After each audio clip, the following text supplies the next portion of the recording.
Hello everyone, कैसे हैं आप सब। आशा करता हूँ स्वस्थ होंगे, मस्त होंगे। और आज ये हमारा 10वां लेक्चर नंबर है।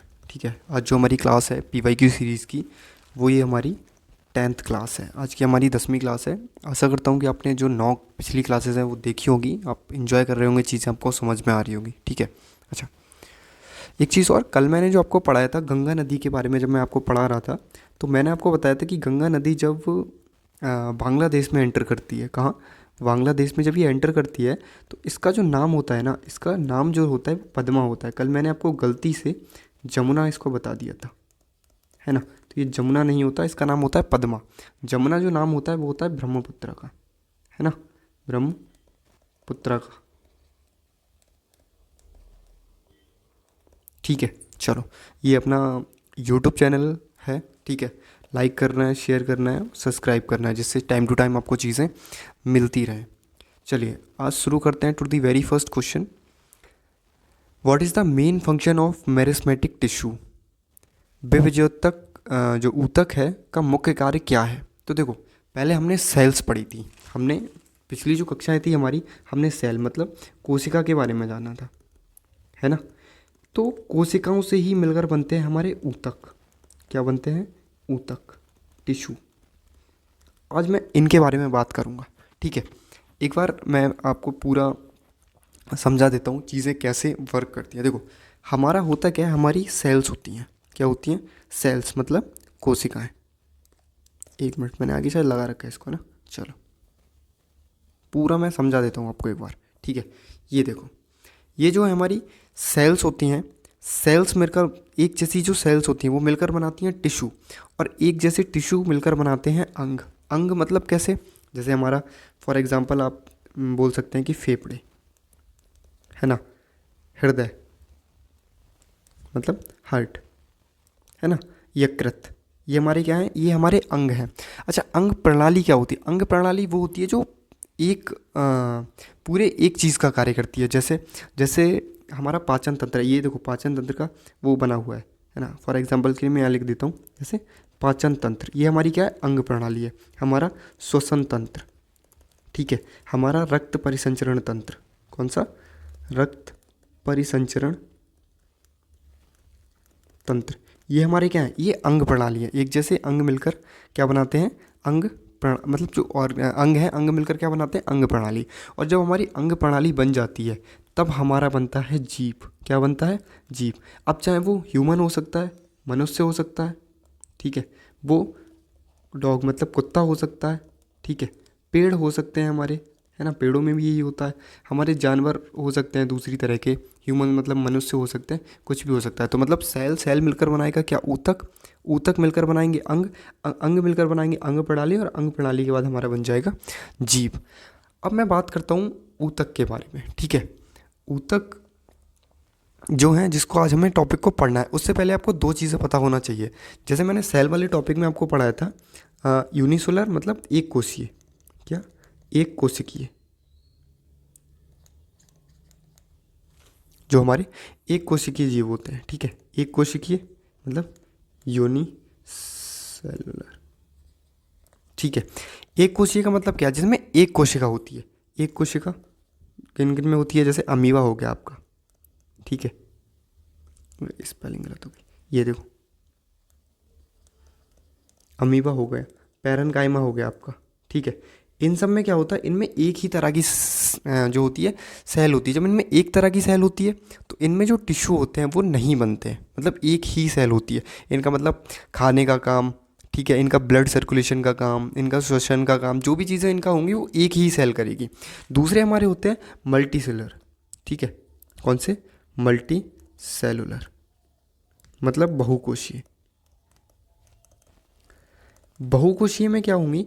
बहुकोशीय में जो होती हैं हमारी सेल्स अलग अलग होती हैं, जो सेल्स होती हैं अलग अलग होती हैं, और इनमें जो होता है डिवीज़न ऑफ वर्क होता है।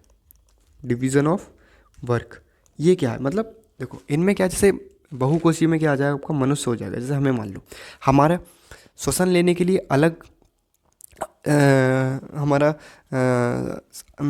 अंग प्रणाली है, ठीक है, हमें चलने के लिए हमारे अलग ऑर्गन्स हैं, ठीक है। सांस लेने के लिए, रक्त परिसंचरण के लिए हमारे जो बॉडी है उसमें अलग अलग अंग हैं, ठीक है। इसमें हमारे अलग अलग अंग हैं, अंग प्रणाली है हमारी। लेकिन जो हमारे एक कोशिकीय होते हैं इनमें केवल एक ही तरह की सेल्स होती हैं। उनका जो काम होता है, उनका खाना, भोजन, ठीक है, पानी, श्वसन, रक्त परिसंचरण, सब एक ही तरह की कोशिकाएं करती हैं। लेकिन मल्टी सेलुलर जो हम लोग होते हैं, पेड़ होते हैं इसमें, ठीक है, जानवर होते हैं, ये सब कैसे होते हैं? Multi cellular. इनमें डिवीज़न ऑफ वर्क होता है, मतलब खाना कौन बनाएगा, पानी कौन ग्रहण करेगा, है ना। डिवीज़न ऑफ वर्क होता है। अच्छा, मैं आपको बताता हूँ यहाँ से जो टिश्यू है हमारा, जिसको हम पढ़ने वाले हैं अब, ऊतक। ऊतक क्या है? ऊतक समान संरचना और कार्य वाली कोशिकाओं का एक समूह होता है जो मिलकर एक विशेष कार्य करते हैं। जैसे मैंने आपको बताया कि जो सेल्स हमारी होती हैं, एक तरह की जो सेल्स होंगी, एक तरह की सेल्स होगी, वो मिलकर क्या बनाएंगी? वो बनाएंगी ऊतक, ठीक है। और ऊतक का काम क्या है? ऊतक का जो काम होता है वो क्या है? इनमें क्या है? कार्य का विभाजन होता है, डिवीजन ऑफ लेयर होता है। कार्य अधिक कुशलता से होता है। देखो, जब चीज़ें हम डिवाइड कर देते हैं, जैसे 5 लोग हैं, 5 लोग को हमने अलग अलग कार्य दे दिया, तो कार्य की इफ़िशियंसी होगी, कार्य की जो कुशलता होगी वो क्या होगी? बढ़ जाएगी। लेकिन सेम पाँचों काम अगर हम एक ही चीज़ से कराएंगे तो इफ़िशियंसी भी घट जाती है वहाँ, और कार्य उतनी अच्छी तरीके से भी नहीं हो पाता। दूसरा क्या है कि जो विभिन्न ऊतक अलग अलग कार्य करते हैं, इसमें क्या है कि जो अलग अलग हमारे जो टिश्यूज़ रहेंगे वो अलग अलग कार्य करेंगे, ठीक है। अब जैसे मसल टिश्यू है हमारा, पेशी ऊतक है, इसका काम क्या है? शरीर को गति प्रदान करना। जैसे आप दौड़ रहे हैं तो ये मसल्स का ही तो काम है। अगर हम एक ही चीज़ से कराते सारी चीज़ें तो वो इतनी इफिशियंसी से नहीं हो पाती। अगला जैसे नर्व टिश्यू जो हमारे होते हैं, नर्वस टिश्यू जो होते हैं, उनका काम क्या है? उनका काम है संदेश, संचार को आगे बढ़ाना, संचार का, संदेशों का संचार करना, सॉरी, ठीक है। जैसे ये प्लांट टिश्यू और ये एनिमल टिश्यू है। अब जो हमारे टिश्यू हैं वो 2 प्रकार के होते हैं, मतलब जो ऊतक हैं वो हमारे 2 प्रकार के होते हैं, एक है पादप ऊतक और एक है जंतु ऊतक। आज हम पादप ऊतक जो है पूरा कर लेंगे एक ही क्लास में, ठीक है। चलो, नंबर 1, पादप ऊतक होते क्या हैं? तो देखो, पादप ऊतक जो होते हैं वो 3 तरह के होते हैं। जो हमारे प्लांट टिश्यूज होते हैं वो 3 तरह के होते हैं। अच्छा, प्लांट टिश्यू जो है वो होंगे किस में? पेड़ पौधों में होंगे। जो प्लांट टिश्यू हैं पेड़ पौधों में ही तो होंगे, मनुष्य में तो होंगे नहीं। तो अब ये 3 तरह के होते हैं। पादप हमारे जो टिश्यूज़ होंगे वो कितनी तरह के होंगे? वो प्लांट टिश्यू जो हमारे हैं, पादप हैं, ये भी 2 तरह के होते हैं। ये भी 2 तरह के होते हैं। एक कौन से? एक विभेज्योतक टिश्यू, मतलब मेरिस्मेटिक टिश्यू, और जो दूसरे होते हैं वो होते हैं परमानेंट टिश्यू, मतलब स्थायी ऊतक। अब हम बात करेंगे प्लांट टिश्यू का, पार्ट नंबर 1, विभेज्योतक ऊतक। मेरिस्मेटिक टिश्यू का काम क्या है? तो देखो, जो मेरिस्मेटिक टिश्यू है ये भी अपने आप में 3 तरह के होते हैं। देखो, जैसे ये कोई पेड़ है, ठीक है, एक पेड़ है। पेड़ का आपने देखा होगा उसकी मोटाई भी बढ़ती है, उसकी चौड़ाई भी बढ़ती है और उसकी लंबाई भी बढ़ती है। ये क्यों होता है? तो जो हमारा शीर्षस्थ होता है, मतलब एपिकल टिश्यू, शीर्षस्थ मतलब ये कहाँ पे होगा? ये शीर्ष पे होगा। देखो, जैसे आप ये यहाँ पे देख रहे हैं, ये यहाँ पे, और नीचे ये जो जड़ है, देखो यहाँ पे और नीचे जड़, यहाँ पे जो जड़ होगी वहाँ वहाँ हमारा कौन सा होता है? एपिकल मेरिस्मेटिक, मतलब शीर्षस्थ विभेज्योतक टिश्यू। ये क्या करता है? जड़ और तने की लंबाई को बढ़ाता है। क्योंकि ये देखो जड़ पे, यहाँ पे देखो ये जड़ पे है, और ये कहाँ पे? ये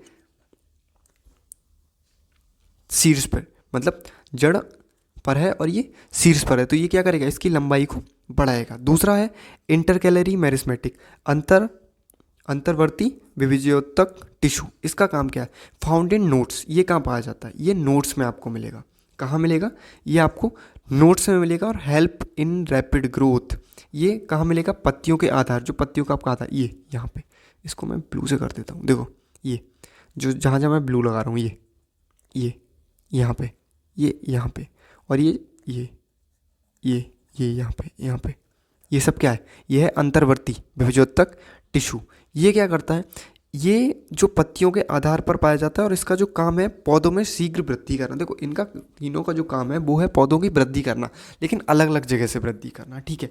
तो ये क्या करेगा? नोट्स में पाया जाएगा, पत्तियों में पाया जाएगा, और ये क्या करेगा? इनमें शीघ्र वृद्धि करेगा। अगला है लेटरल मेरिस्मेटिक टिश्यू, पार्श्व, मतलब ये नीचे की साइड पाया जाएगा। ये क्या करता है? ये यहाँ पे, इसको मैं ब्लैक से दर्शा देता हूँ, ठीक है।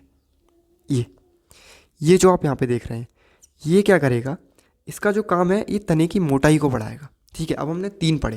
देखो, अगर तने की मोटाई बढ़ रही है तने की मोटाई बढ़ रही है तो वहाँ कौन सा मिलेगा आपको, पार्श्व विविजोत्तक टिश्यू, ठीक है, विविजोत्तक टिश्यू, ठीक है। अगर ऊपर है, सबसे ऊपर तने पे और मतलब शीर्ष पे और जड़ पे, ये आपको कहाँ मिलेगा, ये मिलेगा आपको शीर्षस्थ, क्या बोलेंगे इसको, शीर्षस्थ टिश्यू, ठीक है। दूसरी चीज़ अगर बात करते हैं पत्तियों की, जो जो पत्तियों के आधार होते हैं, नोट्स होते हैं, वहाँ कौन मिलेगा, ये आपको मिलेगा कौन सा, अंतर्वर्ती, अंतर्वर्ती, ठीक है, समझ गए। और इनका काम क्या है, इनका काम है पेड़ों की, पौधों की लंबाई मोटाई को बढ़ाना। एक चीज़ और, ये अब हम 9-10 की चीज़ें नहीं कर रहे हैं, आप कंपटीशन एग्जाम के लिए तैयारी कर रहे हैं, तो ये रटना नहीं है, चीज़ों को समझना है, ठीक है। चलो आगे बढ़ते हैं। अगला है हमारा परमानेंट टिश्यू। अब ये परमानेंट टिश्यू भी दो प्रकार के होते हैं। सबसे पहले हमने पढ़े पादापूतक। पादापूतक दो तरह के, पादापूतक जो होते हैं वो दो तरह के होते हैं। एक कौन से, विविजोत्तक ऊतक और दूसरे स्थायी ऊतक। अब स्थायी ऊतक भी दो प्रकार के हमारे होते हैं, जिसमें पहला है सिंपल परमानेंट टिश्यू, ठीक है, कौन सा, सरल स्थायी ऊतक। अब ये सरल जो स्थायी ऊतक हैं ये भी 3 प्रकार के हैं, ये भी 3 प्रकार के हैं। आराम से आप समझिए, चीज़ें आपको आराम से समझ में आ जाएंगी, ठीक है। पहला है पैरेनकाइमा। पैरेनकाइमा की जो विशेषताएं वो क्या करते हैं, एक तो इसमें जीवित कोशिकाएं होती हैं, ठीक है, पतली कोशिका भित्ति होती है, बड़ी रिक्तिका होती है, ठीक है, वॉलिक्यूल जो उसमें होते हैं वो बड़े होते हैं। ये इतना इंपॉर्टेंट नहीं है, इंपॉर्टेंट है आपका ये करते क्या। देखो पैरेनकाइमा मतलब पी, और पी फॉर प्रकाश संश्लेषण, मतलब फोटोसिंथेसिस। जो पैरेनकाइमा करेगा वो क्या करेगा, वो करेगा फोटोसिंथेसिस और हीलिंग ऑफ दी वाउंड्स, घाव को भरना, ठीक है, storage of the food and water. जो पैरेनकाइमा का जो काम है वो भोजन को संग्रहण करना, मतलब स्टोरेज करना है। दूसरा, अब पैरेनकाइमा है तो पासे है, और पासे ही क्या होता है, प्रकाश संश्लेषण, और जब प्रकाश संश्लेषण होगा तो घाव जो है वो भरेंगे पौधों के, बस। दूसरा इसमें क्या है, इसकी खासियत क्या है कि पैरेनकाइमा मतलब ये प्रकाश संश्लेषण करेगा और जलीय पौधों को तैरने में सहायता करता है। जो पैरेनकाइमा का काम है वो क्या है, जलीय जो हमारे पौधे होंगे उनमें तैरने का काम करेगा। अगला है कॉलनकाइमा। अगला कौन सा है हमारा, कॉलनकाइमा। कॉलनकाइमा क्या करेगा, लचीलापन को प्रदान करता है और यांत्रिक सहायता जो होता है प्रदान करता है। कहाँ पाया जाता है, पर्ण व्रत पे पाया जाता है, ल्यूब। ये इतना ज़रूरी नहीं है इसका। कॉलनकाइमा का जो काम है वो क्या है, लचीलापन प्रदान कराना। क्या है, लचीलापन प्रदान कराना। अच्छा, दूसरा है स्केलेनकाइमा। स्केलेनकाइमा की विशेषता क्या होती है, मृत होता है। इसकी जो कोशिकाएं होती हैं वो कैसी होती है, मृत कोशिकाएं, मतलब इसमें जो होती हैं वो मरी कोशिकाएं। अब मरी कोशिकाएं होंगी तो क्या होगा, चीज़ें कठोर हो जाती हैं। जो डेड बॉडी होती है वो कैसी होती है, कठोर हो जाती है ना। तो वैसी मृत कोशिकाएं, तो इसमें सेल्स जो पाई जाएंगी वो कठोर होंगी, है ना। तो कठोर चीज़ क्या करती है, अगर कोई भी नाजुक चीज़ है उसके बाहर आप कठोर चीज़ लगा देते हो, ठीक है, तो जैसे ये अगर इसके बाहर कठोर चीज़ है, ठीक है, तो ये क्या करेगा, बाहर से आने वाली चीज़ों में क्या करेगा, रक्षा प्रदान करेगा, मजबूती प्रदान कराएगा। तो स्केलेनकाइमा का काम क्या है, मजबूती प्रदान कराना, कठोरता प्रदान कराना। इसका आपसे एक एग्जांपल पूछा जाता है, कोकोनट जो हस्क है, नारियल का छिलका होता है, उसमें कौन सा पाया जाता है। तो जितनी भी कठोर चीज़ें हैं उनमें स्केलेनकाइमा ही पाया जाता है। पैरेनकाइमा का काम है storage of food and water, जो भोजन है और जल है उसका संग्रहण करना, प्रकाश संश्लेषण करना ना, और घाव को भरना। कॉलनकाइमा का काम क्या है, लचीलापन प्रदान करना, और स्केलेनकाइमा का काम क्या है, मजबूती कठोरता प्रदान कराना, ठीक है। चलो अब आगे बढ़ते हैं हमारे जटिल स्थायी ऊतक। ये भी जो हमारे स्थायी ऊतक है उसका दूसरा जो पार्ट है वो है जटिल स्थायी ऊतक। ये भी दो तरह के होते हैं, नंबर 1 है जाइलम और नंबर 2 है फ्लोएम। ये आपको एग्जाम के पॉइंट ऑफ व्यू से इंपॉर्टेंट हो जाते हैं। देखो जाइलम, जाई में जा है तो ये क्या करेगा, जल का काम, ठीक है, और ये क्या है, फ्लोएम मतलब फल, तो ये क्या करेगा, फल का काम। मतलब जाइलम जल प्रदान कराता है और फ्लोएम जो है वो फल प्रदान कराता है। कैसे, ये देखो जाइलम का क्या है, जड़ों से जल एवं खनिज लवणों को पदार्थ के विभिन्न भागों में पहुंचाना, ठीक है। जाइलम मुख्यतः मृत कोशिका से बना होता है। ये किससे बना होता है, मृत कोशिका से, और केवल जाइलम पैरेनकाइमा जीवित होता है। देखो ये जो 4 हैं इनमें क्या है, ये सब मृत हैं।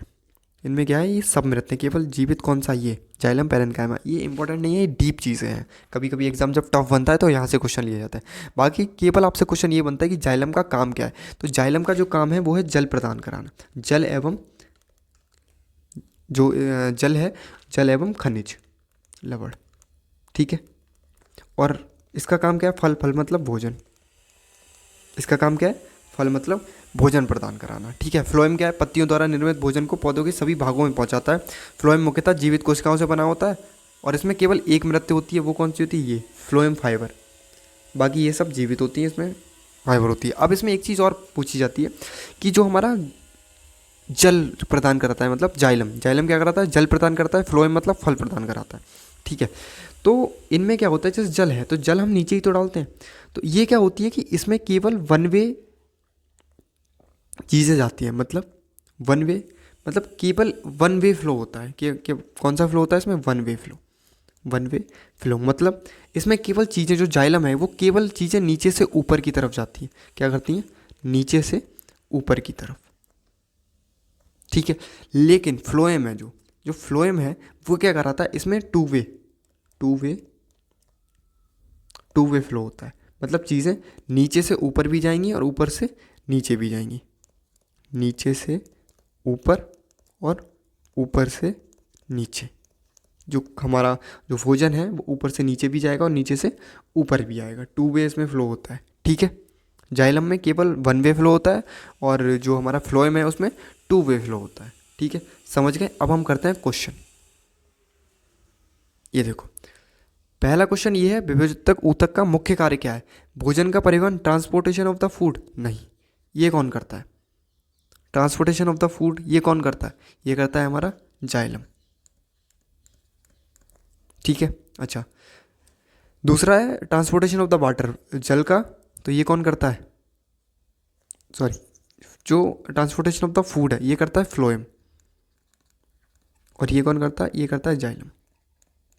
Growth of the plant, plants में जो ग्रोथ होती है, प्लांट्स में जो ग्रोथ होती है वो कौन करता है, तो प्लांट्स में जो ग्रोथ होती है यही करता है काम हमारा कौन, विभेजक ऊतक, मेरिस्मेटिक जो टिश्यू होता है इसका काम क्या है, पौधों में ग्रोथ करना। प्रकाश संश्लेषण भी करता है, लेकिन ये कौन करता है, ये करता है पैरेन्काइमा,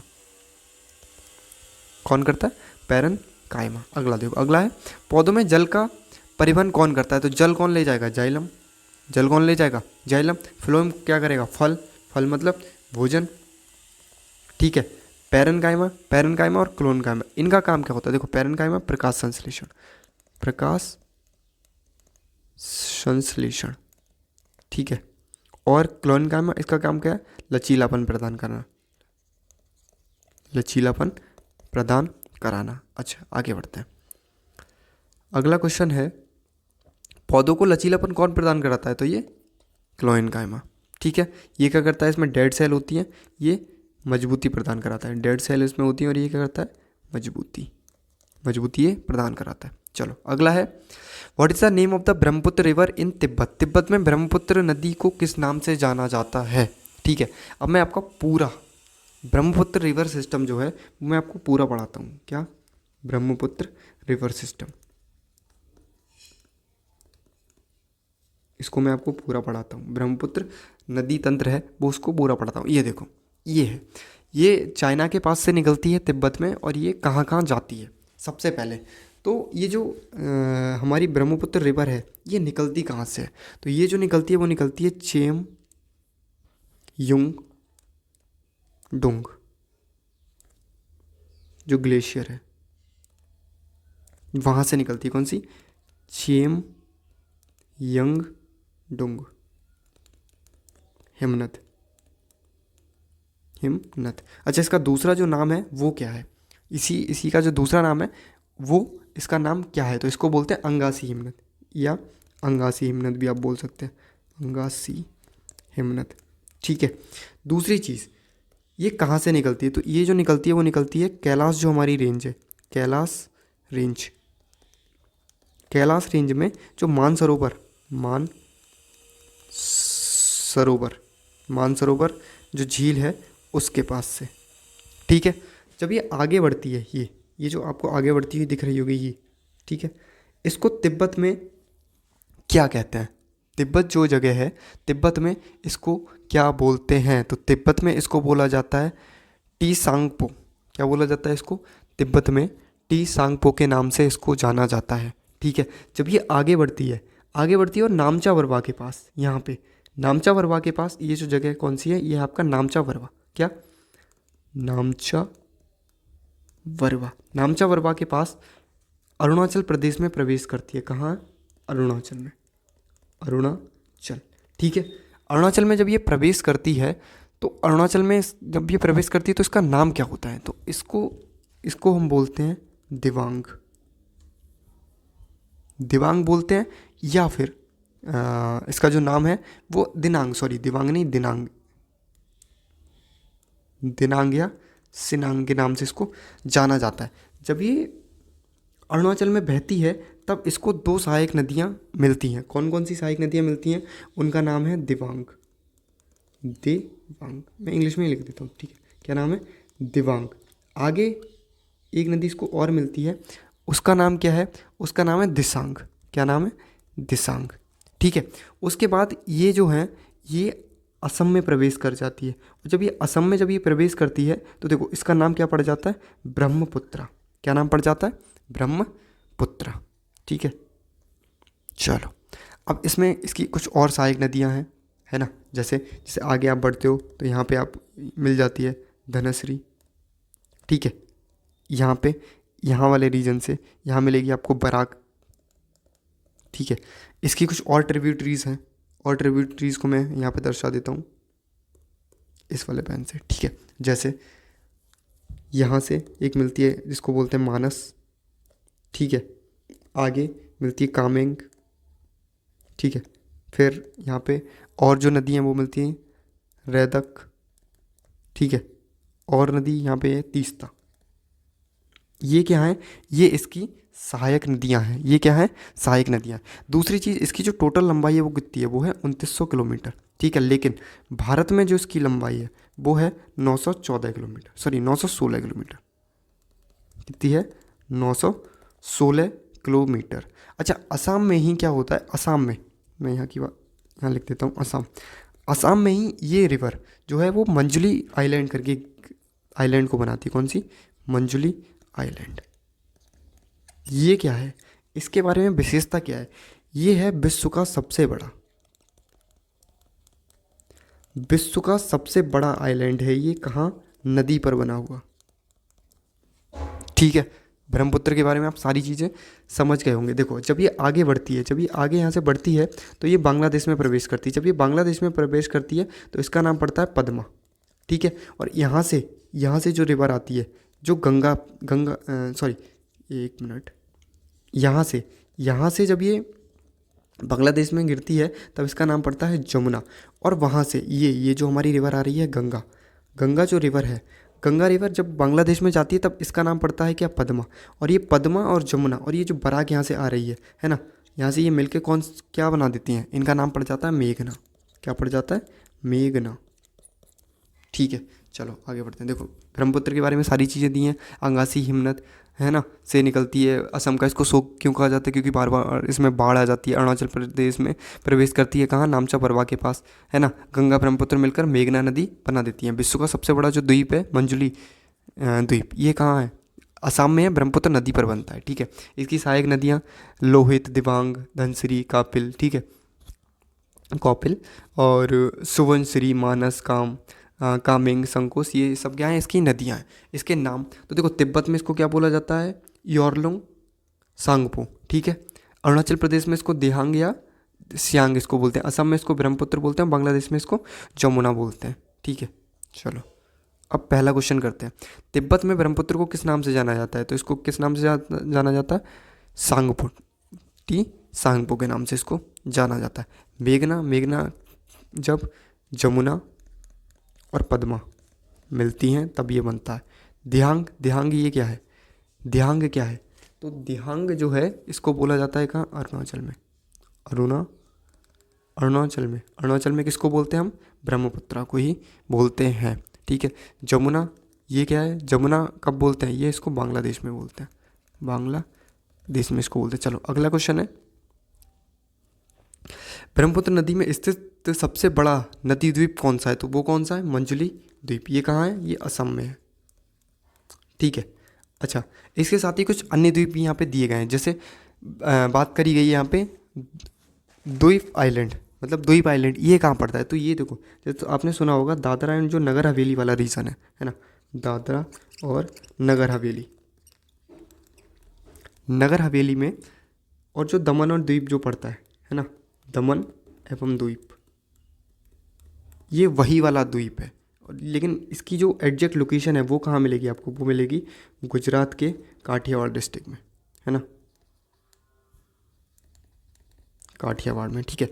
एलिफेंटा ये क्या है, तो एलिफेंटा जो द्वीप है इसके बारे में क्या है, इसको धरापुरी भी कहा जाता है। क्या कहा जाता है, धरापुरी भी इसको कहा जाता है। और ये पड़ता कहाँ है, ये पड़ता है महाराष्ट्र में, महाराष्ट्र में। और क्या है इसके बारे में फेमस, तो ये यूनेस्को की विश्व धरोहर है, यूनेस्को द्वारा इसको विश्व धरोहर बोला गया है किसको, एलिफेंटा द्वीप जो है, यूनेस्को विश्व धरोहर, ठीक है। अच्छा ये फेमस किस लिए, तो इसमें जो एलिफेंटा की जो गुफाएं हैं, कौन सी, एलिफेंटा की जो गुफाएं हैं, है ना, गुफाएं हैं, उनके लिए प्रसिद्ध है, ठीक है।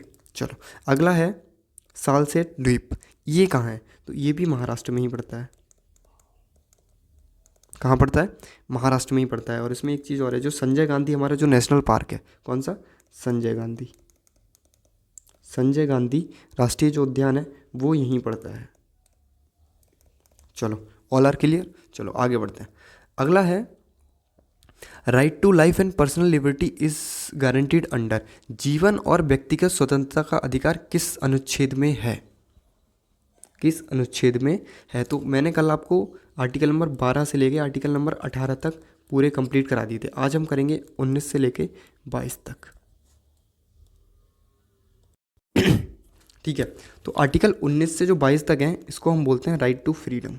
क्या बोलते हैं, राइट टू फ्रीडम, मतलब स्वतंत्रता का अधिकार, स्वतंत्रता का अधिकार, ठीक है। चलो मैंने आगे पूरे प्रॉपर आपको इसमें नोट्स बना रखे हैं, वो मैं आपको दिखाता हूँ। सबसे पहले जो हमारे आर्टिकल 19 से जो 22 तक हैं वो क्या है, हमारे राइट टू फ्रीडम, स्वतंत्रता का जो हमारा अधिकार है उसके बारे में बताया गया है। तो सबसे पहले हम बात करते हैं आर्टिकल नंबर 19 की, स्वतंत्रता का अधिकार। तो हमें कितने प्रकार की स्वतंत्रता है, तो हमें फ़िलहाल में 6 प्रकार की स्वतंत्रता है। कितने की, 6 की। इसमें पहले जो थी वो थी 7 की, लेकिन इसमें राइट टू प्रॉपर्टी जो था मैंने आपको बताया था कौन सा, पहले कितने थी, पहले थी 7, पहले हमें कितने प्रकार की स्वतंत्रता थी, 7, लेकिन अब कितनी है, 6। तो जो 7 थी वो एक कौन सा हटा दिया, वो हटा दिया right to property, right to property को इसमें से हटा दिया गया है। कौन से, 44वां संविधान संशोधन जो 1978 में हुआ था उसके थ्रू इसको हटा दिया गया। और वो कहाँ रख दिया गया, अब 300A में रख दिया गया है। अब हमें जो 6 प्रकार की स्वतंत्रता है वो कौन सी है, तो देखो वो है हमें freedom of speech and expression, वाक्य एवं अभिव्यक्ति की स्वतंत्रता, है ना। शांतिपूर्ण एवं निशस्त्र सभा करने की स्वतंत्रता, मतलब फ्रीडम ऑफ असेंबली, है ना, हम एक जगह शांतिपूर्ण ढंग से प्रदर्शन वगैरह कर सकते हैं, ठीक है। अगला है फ्रीडम ऑफ एसोसिएशन, संघ या संगठन बनाने की स्वतंत्रता, ठीक। Movement, freedom of movement, Bharat में कहीं भी घूमने की स्वतंत्रता। फ्रीडम ऑफ रेजिडेंस, भारत में कहीं भी निवास करने की स्वतंत्रता।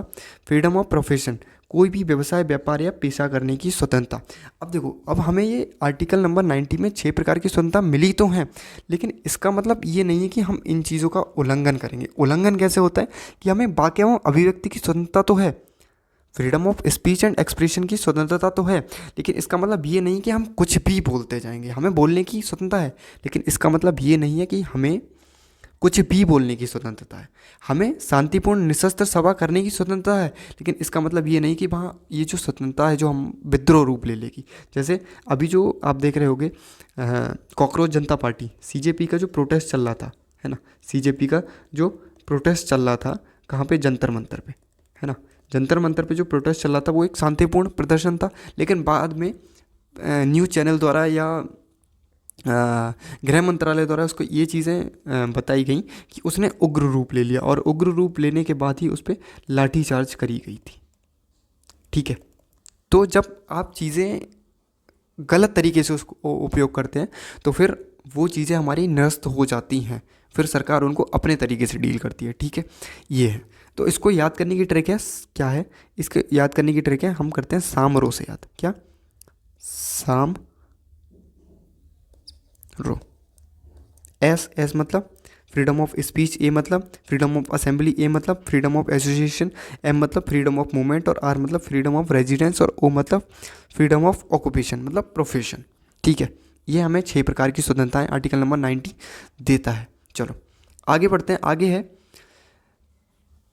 आर्टिकल नंबर 20, अनुच्छेद नंबर 20, अपराधों के लिए दोष सिद्धि के संबंध में अधिकार। देखो जब कोई दोष कर देता है, कोई व्यक्ति कोई क्राइम कर देता है, ठीक है, तब उसको कितनी प्रकार की स्वतंत्रताएं मिलती हैं। तो देखो हमारे इसमें 3 तरह के प्रोटेक्शन हमें संविधान देता है। संविधान हमें क्या देता है? 3 तरह के प्रोटेक्शन देता है। कौन कौन से? No ex post facto law, मतलब पूर्ण व्यापी दंड का निषेध। किसी व्यक्ति को उस अपराध के लिए दंड नहीं दिया जा सकता जो अपराध करते समय कानून में ना हो। मतलब जैसे क्या हुआ कि आज आपने एक लाठी है ना, लाठी सामने वाले के सिर में मार दी, लाठी मारी, और कब मारी? आज, ठीक है। आज का जो कानून है उसने कहा कि लाठी मारने की 5 साल की सज़ा है। क्या है? लाठी मारने की जो सज़ा है वो 5 साल की है। लेकिन जो केस फाइनल होते होते ये आप हो गए इसको 10 दिन। लेकिन हुआ क्या इन 10 दिनों में? जैसे यहाँ मान लो जो तारीख है वो 6 जुलाई को आपने चीज़ें करी, है ना, मतलब कल आपने चीज़ें करी पिछले बीते हुए दिन में, ठीक है, 6 जुलाई को करी, और जो आपका केस जो फाइनल होता है वो होता है 16 जुलाई को। लेकिन हुआ क्या कि 14 जुलाई को एक नया कानून आ जाता है, और अब जो लाठी मारने की जो सज़ा है वो हो जाती है 7 साल। क्या हो जाती है? 7 साल। तो ये जो संविधान हमें प्रोटेक्शन देता है वो कहता है कि किसी व्यक्ति को उस अपराध के लिए दंड नहीं दिया जा सकता जो अपराध करते समय कानून में ना हो। तो अब जो हमें सज़ा मिलेगी, जो आपने 6 तारीख को जो उसको लाठी मारी है, वो आपको 5 साल की ही सज़ा मिलेगी, ना कि 7 साल की, क्योंकि वो कानून बाद में बना है आपके अपराध करने के बाद। क्लियर? चलो होप सो आपको समझ में आएगा। दूसरी चीज़ क्या है? नो डबल जियोपार्डी, द्वितीय दंड का निषेध। एक ही अपराध के लिए किसी व्यक्ति को 2 बार दंड नहीं दिया जा सकता। जैसे हुआ क्या कि आपने अपने पड़ोसी को डंडा मारा, अब भैया आप 5 साल की जेल काट के आ गए बाहर। अब हुआ क्या कि पड़ोसी ने आपको फिर देख लिया 5 साल की जेल काटने के बाद, बराबर में उसने पुलिस को फिर फ़ोन कर दिया और कह दिया कि भाई इसने मुझे 5 साल पहले डंडा मारा था। तो पुलिस क्या करेगी? अब उसको दोबारा उठा के दोबारा थोड़ी ना जेल कराएगी। क्यों? क्योंकि तुमने एक अपराध की तुम्हें एक बार सज़ा मिल चुकी है। मतलब जो आपने अपराध किया था उसकी सज़ा जो थी वो एक बार मिल चुकी है। ये नहीं कि आपको हर 5 साल में जब आदमी देखेगा तब शिकायत करेगा तब पुलिस उठा ले जाएगी और आपको सज़ा मिल जाएगी। नहीं, तो एक जो अपराध है उसकी एक बार ही आपको सज़ा मिलेगी। दूसरा है आत्म अभिशंसन का निषेध, मतलब नो सेल्फ डिस्क्रिमिनेशन। किसी अपराधी को अपने विरुद्ध गवाही देने के लिए बाध्य नहीं किया जा सकता। मतलब जैसे आपने लाठी इसमें मारी तो पुलिस जो क्या करे, पुलिस आप पे दबाव बनाए या कोई अन्य व्यक्ति आप पे दबाव बनाए और आप क्या करें, आप अपने ही खिलाफ गवाही दे दें कि हाँ भैया मैंने डंडा मारा था, मैंने जो लाठी थी वो मारी थी। तो जो आपकी जो गवाही है वो कानून के सामने नहीं चलती। वो जो गवाही है खुद के विरुद्ध जो गवाही है वो संविधान नहीं मानता। ठीक है, तो आर्टिकल नंबर 20 क्या कहता है? किसी को कानून जो नहीं है उस टाइम उस दंड की सज़ा नहीं दी जा सकती, किसी भी व्यक्ति को अपने विरुद्ध गवाही नहीं दी जा सकती। ठीक है, और एक अपराध के लिए एक ही बार सज़ा दी जा सकती है। ठीक है, चलो आगे है right to life and personal liberty, जीवन को व्यक्तिगत और स्वतंत्रता का अधिकार। जीवन और व्यक्तिगत स्वतंत्रता का अधिकार, इसमें क्या है? गरिमापूर्ण जीवन जीने का अधिकार। भैया हमें गरिमापूर्ण जीवन जीना है। ठीक है, व्यक्तिगत स्वतंत्रता, प्राइवेसी हमारी, है ना, निजता का अधिकार, स्वच्छ पर्यावरण में हमें जीने का अधिकार है, विविध सहायता का अधिकार है ना, शिक्षा का हमें अधिकार है, जो आर्टिकल नंबर 21 है। ये आर्टिकल नंबर 21। अब इसमें एक बहुत ज़्यादा फेमस जो केस है वो है मेनका गांधी वर्सेस भारत सरकार केस। ये कहाँ किससे रिलेटेड है? ये इसी चीज़ से रिलेटेड है, तो ये इम्पोर्टेंट आपका हो जाता है। जो मेनका गांधी वर्सेस भारत सरकार जो केस है वो आर्टिकल नंबर 21 से ही रिलेटेड है। ये इसने क्या करा, इसको और ज़्यादा ब्रॉड, मतलब और ज़्यादा विस्तार में बताया है। आर्टिकल नंबर जो 21 का जो विस्तार है वो इसी केस के द्वारा हुआ है। अब है article number 22, protection against the arrest and detention, गिरफ्तारी और निषेध के विरुद्ध अधिकार। तो देखो जब पुलिस आपको गिरफ्तार करती है तो पुलिस क्या करेगी? आपको गिरफ्तारी का कारण बताएगी। वकील से आपका परामर्श का अधिकार है कि आप अपने वकील से परामर्श कर सकते हैं। 24 घंटे के भीतर आपको मजिस्ट्रेट के सामने पेश किया जाता है अगर कल को आपको पुलिस उठा ले जाती है। ठीक है, तो मजिस्ट्रेट के सामने पुलिस को 24 घंटे के अंदर अंदर आपको पेश करना रहता है, ठीक है। मजिस्ट्रेट की अनुमति के बिना 24 घंटे से अधिक हिरासत में नहीं लिया जा सकता। किसी भी व्यक्ति को 24 घंटे से अगर आपको ज़्यादा हिरासत में लेना है तो उसमें क्या लगेगी, मजिस्ट्रेट की परमिशन लगेगी, है ना, मजिस्ट्रेट की परमिशन लगेगी, ठीक है। चलो यहाँ चीज़ें हो जाती हैं ख़त्म। आर्टिकल नंबर जो हमारा राइट टू फ्रीडम है वो पूरा हो जाता है। अब देखो, right to life and personal liberty, जीवन और व्यक्तिगत स्वतंत्रता का अधिकार जो है वो कहाँ है, आर्टिकल नंबर 21 से है। 19 में क्या है कि हमें बोलने का अधिकार है, असेंबल होने का अधिकार है, इसमें पूरा आपका सामने लग जाता है। 20 क्या कहता है कि किसी भी व्यक्ति को जब आप डिटेन करते हैं, किसी भी व्यक्ति को जब आप आर्टिकल जो 20 क्या कहता है कि अपराधों के दोष सिद्ध के संरक्षण में अधिकार मिल जाता है, ठीक है।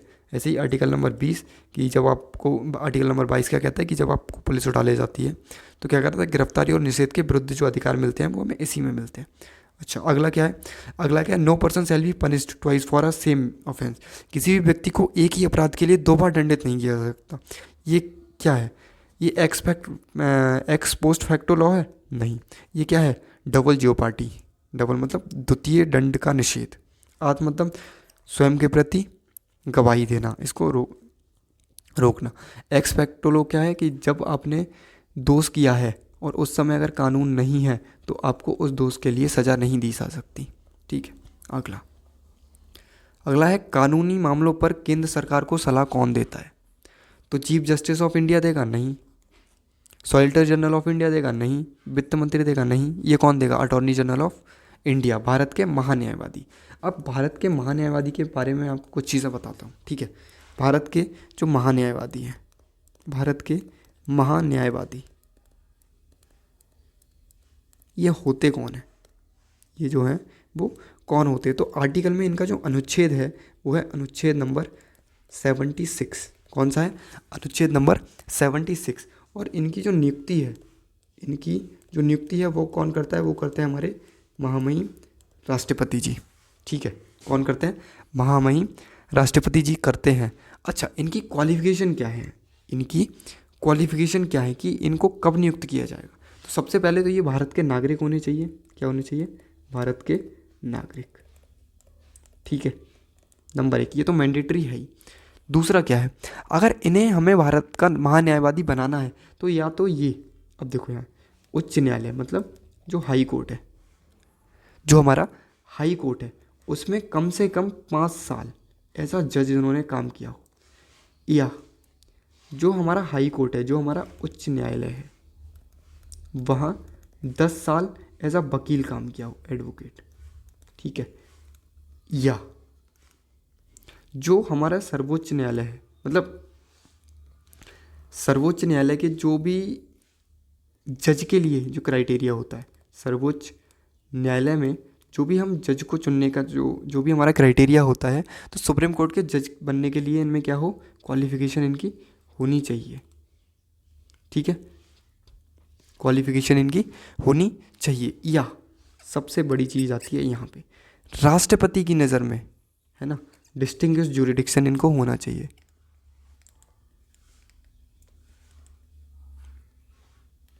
जूरिस्ट होना चाहिए किसकी नज़र में?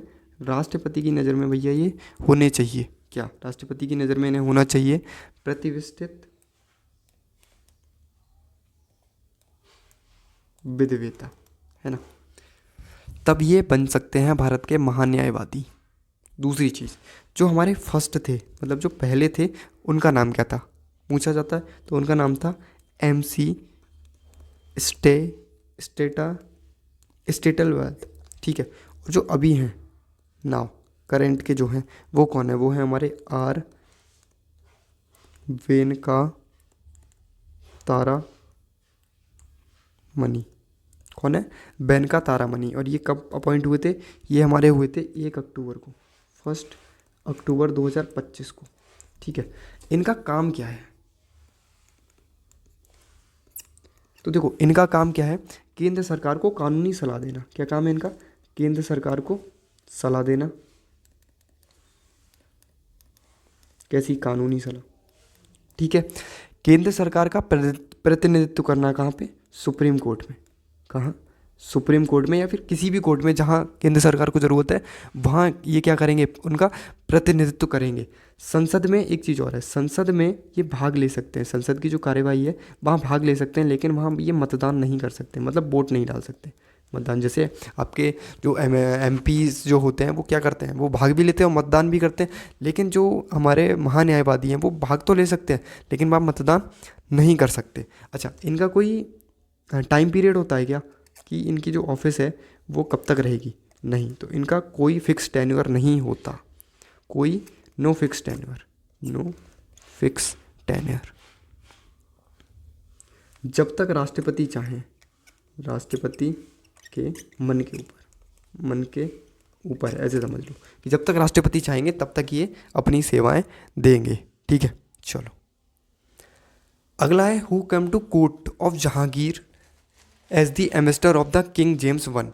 तो किंग जेम्स वन ने जहांगीर के दरबार में किसको भेजा था? तो देखो, मैंने सबसे पहले आपको डच के बारे में बताया था। ठीक है, सबसे पहले मैंने आपको क्या बताया था? डच के बारे में बताया था। तो अब मैं आपको बताता हूँ कि चीज़ें हुई कैसे थी। सबसे पहले होता क्या है, मैं आपको कुछ डेट्स लिखवाता हूँ।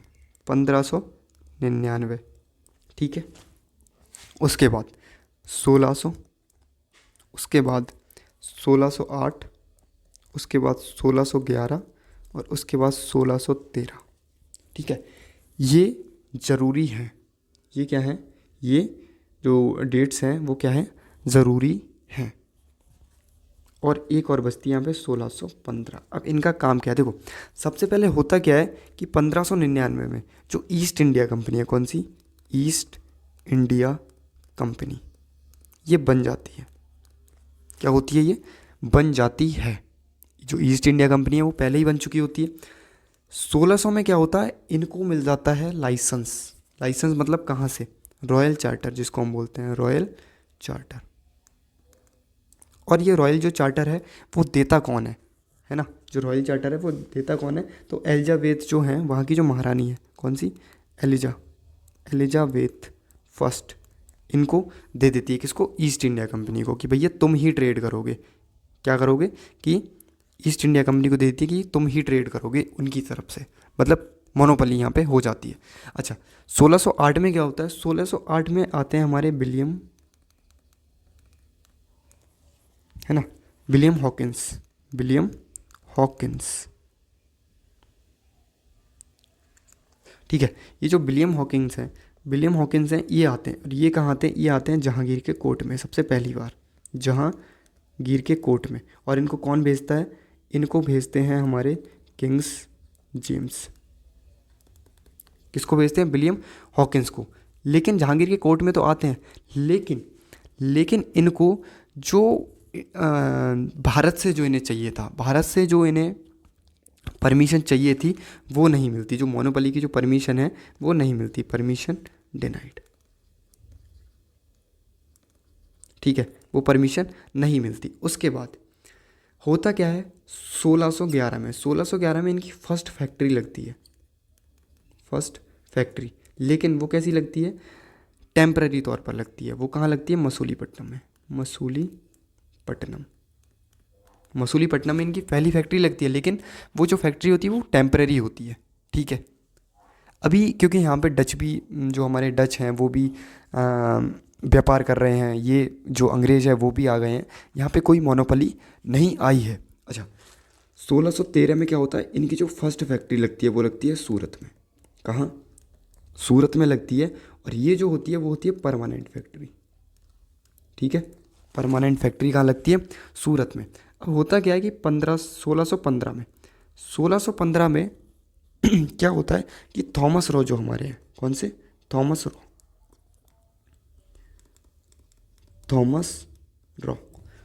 जो रॉ हैं वो इंडिया आते हैं। कहाँ आते हैं? ये जहांगीर के कोर्ट में फिर से आते हैं, जहांगीर के कोर्ट में आते हैं। और इनको जो अब है वो परमिशन मिल जाती है ट्रेड करने की, है ना, इंडिया में ट्रेड करने की मिल जाती है। और जो थॉमस रो है वो आता किससे? तो ये आता है अपने हेक्टर नामक शिप से। हेक्टर नामक जो शिप है इसका, उससे आता है। चीज़ें क्लियर है? 99, 1600, 1608, 1611, 1613 और 1615। ठीक है, तो यहाँ पे जो है राजा जेम्स प्रथम के राजदूत के रूप में जहांगीर के दरबार में कौन आया? तो जो पहली बार कौन आया था? William Hawkins. ठीक है, चलो अगला क्वेश्चन है, भारत में पहली अंग्रेजी फैक्ट्री कहाँ स्थापित हुई थी? तो वो कहाँ स्थापित हुई थी? अब इसमें टेम्पररी वाली की बात नहीं करी गई है, तो फिर हम क्या ऑप्शन टिप करेंगे? सूरत। सूरत में इनकी पहली परमानेंट फैक्ट्री लगी। ठीक है, अगला है, जहांगीर से व्यापार की अनुमति किसने ली? तो विलियम हॉकिंस। ये तो आया था, कब आया था? ये आया था 1608 में, लेकिन इसको परमिशन नहीं मिलती। सर थॉमस रो, इनको ये परमिशन मिल जाती है। ये आते किससे हैं? ये हेक्टर नामक शिप से आते हैं जहांगीर के कोर्ट में। ठीक है, ये दोनों ऑप्शन अभी हमारे काम के नहीं है। आगे देखो, अंतर्राष्ट्रीय शांति दिवस कब मनाया जाता है? तो अंतर्राष्ट्रीय जो शांति दिवस है वो मनाया जाता है 21 सितंबर को। अच्छा, 21 सितंबर को जो मनाया जाता है, तो इसका जो मनाने का जो कारण है वो क्या है? तो इसका जो कारण है वो है विश्व भर में शांति स्थापित करना। देखो आजकल तुम देख रहे हो कि आजकल क्या बहुत टाइम पहले से युद्ध तो हमेशा चलते ही हैं विश्व में, तो विश्व में शांति स्थापित करने के लिए, ठीक है, ये हम मनाते हैं। शांति स्थापित करने के लिए, अहिंसा का पालन करने के लिए, है ना। जो लगातार जो युद्ध है ना, जो लगातार युद्ध हैं, जो हिंसा है, उसको रोकने के लिए हम क्या मनाते हैं? हम मनाते हैं 21 सितंबर को अंतर्राष्ट्रीय शांति दिवस। ठीक है, चलो कुछ इंपॉर्टेंट डेज और हैं जो आपको याद रखने चाहिए, और वो क्यों मनाए जाते हैं वो मैं आपको बताता हूँ। पहला है 5 सितंबर। 5 सितंबर हमारा होता है टीचर्स डे, मतलब शिक्षक दिवस। ये हम क्यों मनाते हैं? ये डॉक्टर जो सर्वपल्ली राधाकृष्णन है, उनके जन्म दिवस के रूप में हम इसको मनाते हैं। अगला है 8 सितंबर, इंटरनेशनल लिटरेसी डे, अंतर्राष्ट्रीय साक्षरता दिवस। ये यूनेस्को द्वारा मान्यता प्राप्त है। और अंतर्राष्ट्रीय साक्षरता दिवस आपको इतना याद रखना है, 8 सितंबर है जो अंतर्राष्ट्रीय साक्षरता दिवस होता है। अगला 14 सितंबर को क्या मनाते हैं हम? हिंदी दिवस। हिंदी दिवस क्यों मनाते हैं कि 1949 को हमने हिंदी को राजभाषा के रूप में अपनाया था। उसी दिन से हम क्या मनाते हैं? 14 सितंबर को हिंदी दिवस मनाते हैं। अगला है ओजोन, 16 सितंबर को मनाते हैं विश्व ओजोन दिवस। ये जो मॉन्ट्रियल प्रोटोकॉल है, मॉन्ट्रियल जो प्रोटोकॉल है 1987 में जो हुआ था, उससे लगातार हम इसको मनाते हैं। अगला है 26 सितंबर को विश्व पर्यावरण स्वास्थ्य दिवस, इन्वायरमेंटल हेल्थ अवेयरनेस डे, इसको मनाया जाता है। इसमें जो आपके इंपॉर्टेंट है, ये इंपॉर्टेंट है, ये आपके वैसे तो सारे ही इंपॉर्टेंट है। ठीक है, चलो अगला है, विमान की ऊंचाई मापने के लिए किस उपकरण का प्रयोग किया जाता है? तो विमान की ऊंचाई का मतलब है एल्टीट्यूड। एल्टीट्यूड जब हम नापेंगे तो किसका उपयोग करेंगे? एल्टीट्यूड नापने के लिए हमेशा जो उपयोग किया जाता है वो किया जाता है हमारा एल्टीमीटर का। किसका? एल्टीमीटर का। लैक्टोमीटर इसका दूध की शुद्धता मापने के लिए हम करते हैं। क्या? दूध की शुद्धता। ठीक है, अमीटर का जो काम है वो है विद्युत धारा को मापना, विद्युत धारा को मापना। ठीक है, अगला है हाइड्रोमीटर। तो ये हम हाइड्रोमीटर जो है वो हम घनत्व मापते हैं। क्या मापते हैं? घनत्व मापन। घनत्व मापन के लिए इसका उपयोग करते हैं। ठीक है, चलो इसका अच्छा एक चीज़ है, जो ऊंचाई है वो कहाँ से नापी जाती है? तो ये समुद्र तल से। कहाँ से? समुद्र तल से। चलो अगला जो क्वेश्चन है वो है, रासायनिक अभिक्रिया में ऑक्सीकरण क्या है? तो ऑक्सीकरण क्या होता है? तो देखो, ऑक्सीकरण जो होता है जब हम ऑक्सीजन का गेन कर रहे होते हैं। क्या कर रहे होते हैं? जब ऑक्सीजन का आप गेन कर रहे होते हैं तब उसको बोलते हैं ऑक्सीकरण। या हाइड्रोजन का लॉस कर रहे होते हैं या इलेक्ट्रॉन को त्याग रहे होते हैं। जैसे ऐसे आपको समझ में नहीं आएगा, तो जैसे कोई रिएक्शन है, जैसे 2Mg प्लस O2, तो ये जो मिलकर जो मैग्नीशियम है, मैग्नीशियम मिलकर क्या बनाता है? मैग्नीशियम ऑक्साइड बनाता है। क्या बनाता है? Magnesium oxide. तो यहाँ पे हमने क्या करा? यहाँ पे ऑक्सीजन का मैग्नीशियम को गेन हो गया। क्या हो गया? ऑक्सीजन यहाँ पे जुड़ गई, तो ये क्या हो गया? यहाँ का इसका ऑक्सीकरण हो गया। जैसे अगर हम बात करें हाइड्रोजन के लॉस की, जैसे यहाँ पे H2S प्लस O2, यहाँ देखो, यहाँ पे जो हाइड्रोजन है, यहाँ पे जो हाइड्रोजन है वो क्या कर, एक मिनट गलत ले ली मैंने, ये देखो Cl। तो यहाँ पे जो हाइड्रोजन है वो अब किसके साथ चली जाएगी? क्लोरीन के साथ चली जाएगी। यहाँ बन जाएगा HCl प्लस S, यहाँ पे अलग हो गई। तो यहाँ पे जो हाइड्रोजन का जो सल्फर से लॉस हुआ, सल्फर से अलग हो गई, तो ये क्या हो गया? ये हो गया हाइड्रोजन का लॉस। ठीक है, इलेक्ट्रॉन को कैसे त्यागते हैं? जब Na है ना, इसमें कितने होते हैं? 11 होते हैं। जब हम इसमें से हम एक को त्यागेंगे तो इस पर प्लस साइन आएगा और एक इलेक्ट्रॉन निकल गया, तो ये क्या हो गया? इलेक्ट्रॉन का लॉस हो गया।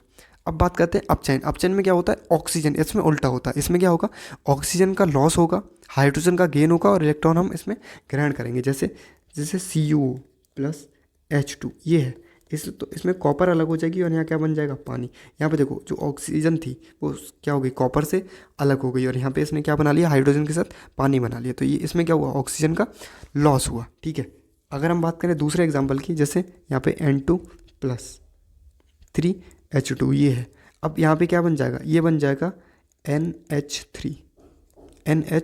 तो यहाँ क्या हुआ, जो हाइड्रोजन है वो किसके साथ चली गई, नाइट्रोजन के साथ चली गई। तो यहाँ क्या हो गया, हाइड्रोजन का गेन हो गया। जैसे Na प्लस है, ठीक है, यही हम ले लेते हैं। अब इसमें क्या, एक इलेक्ट्रॉन की कमी है, तो अगर हम इसमें एक इलेक्ट्रॉन जोड़ दें तो ये पूरा बन जाएगा ना सोडियम। तो यहाँ पे क्या हुआ, इलेक्ट्रॉन जो है इसने ग्रहण कर लिया, इसने इलेक्ट्रॉन का क्या कर लिया, ग्रहण कर लिया। तो ये भी क्या है, ये अपचायक अभिक्रिया है। ठीक है, होप सो आपको चीज़ें समझ में आएंगी।